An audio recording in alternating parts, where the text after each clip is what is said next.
الذين يأكلون الربا لا يقومون إلا كما يقوم الذي يتخبطه الشيطان من المس، ذلك بأنهم قالوا إنما البيع مثل الربا وأحل الله البيع وحرم الربا، فمن جاءه موعظة من ربه فانتهى فله ما سلف وأمره إلى الله، ومن عاد فأولئك أصحاب النار هم فيها خالدون.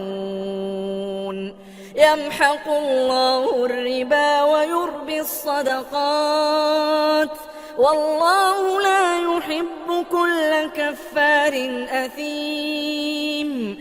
إن الذين آمنوا وعملوا الصالحات وأقاموا الصلاة وآتوا الزكاة لهم أجرهم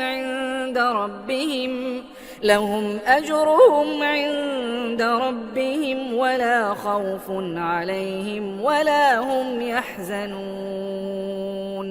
يا أيها الذين آمنوا اتقوا الله وذروا ما بقي من الربا إن كنتم مؤمنين، فإن لم تفعلوا فأذنوا بحرب من الله ورسوله، وإن تبتم فلكم رؤوس أموالكم لا تظلمون ولا تظلمون.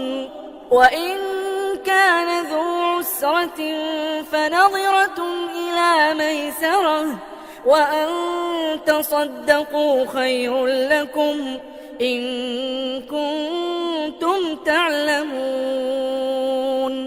واتقوا يوما ترجعون فيه إلى الله ثم توفى كل نفس ما كسبت وهم لا يظلمون.